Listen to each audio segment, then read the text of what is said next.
문재인 대통령 입장에서는 이제 검찰 개혁을 마무리했다라는 의미로 새로운 시대를 열었다라고 아마 자평을 한 것 같습니다. 여러분들은 어떻게 생각하십니까? 검수완박의 공포, 이 장면을 보고 대검에서는 참담하다는 입장을 냈습니다. 대검입니다.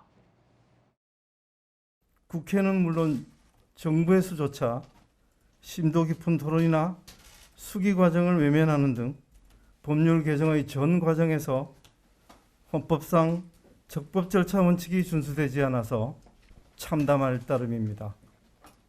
대검찰청은 앞으로 헌법소송을 포함한 가능한 모든 법적 수단을 검토하고 적극 대응해 갈 것이며 아울러 국민으로부터 더욱 신뢰받는 검찰이 될 수 있도록 최선을 다하겠습니다. 자, 그런데 그럼 윤석열 당선인 측, 인수위 측은 어떤 입장일까요? 안철수 인수위원장은 검수완박 재검토를 시사하는 듯한 발언을 했습니다. 들어보시죠. 상식이 회복된 반듯한 나라, 검경 수사권 상호 견제와 균형을 바로잡도록 제대로 밑바닥에서부터 정리해야 한다라는 발언을 했군요. 검찰 독립성 강화 방안 대거 채택. 마치 어제 인수위에서 발표한 인수위의 청사진을 보면 검수완박법을 상정하지 않은 듯한 내용이 많았습니다. 김연아 의원님, 안철수 인수위원장 밑바닥부터 제대로 정리한다. 무슨 뜻입니까, 정확히? 일단 어쨌든 국민의힘에서는 대통령이 마지막까지 거부권을 행사해 주실 것을 요청을 했고 아마 일말의 희망이지만 그걸 기대했던 것 같습니다. 근데 결국은 거부권 행사는 없었고 회의 순서, 시간을 바꿔서까지 결국 문재인 정부 임기 내에 이 검수완박법이 통과가 됐는데요. 지금 이제 국회 구성상 새로운 정부가 출범을 하더라도 통과된 법을 당장 고치기는 어려울 것 같습니다. 소위 쪽수. 네, 그렇죠. 쪽수가 안 되잖아요. 네, 그렇습니다. 그런데 이제 이 법이 보면은 수사권 조정하는 문제에 있어서 4개월 정도의 유예 기간이 있고요. 또 여기 지금 부칙에 보면은 기존에 검찰이 수사하던 사건에 대해서는 그대로 검찰이 연속해서 수사를 한다는 조건이 들어가 있습니다.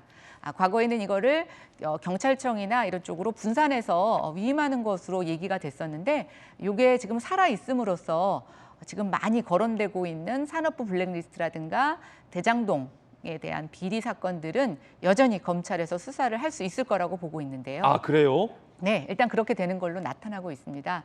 그러니까 인수위에서는 이 수사 사항을 보면서 민심에 기대겠다는 새로운 하나의 끈을 잡고 있는 것 같습니다.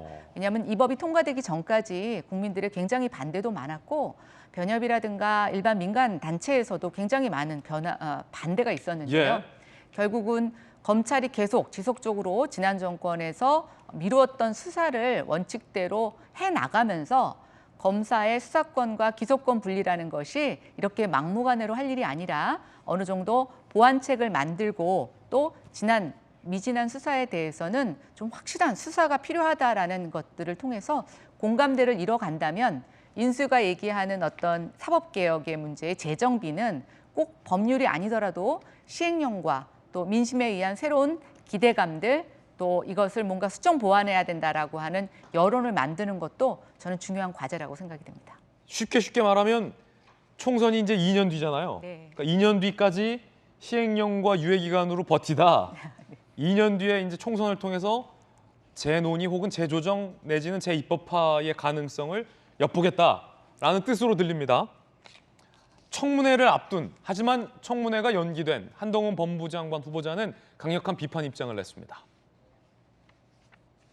검수완박 동의할 수 없다. 검찰 수사 폐지되면 사건 처리 지연되고 중요 범죄 대응 역량 저하, 권력자들 수사 불가능해져 가장 피해를 보는 게 국민이다. 라고 비판을 했습니다. 청문회에서 검수완박 입법과 공포의 문제점과 대책에 대해 법무부 장관 후보자로서의 의견을 상세히 말하겠다라고 예고했습니다.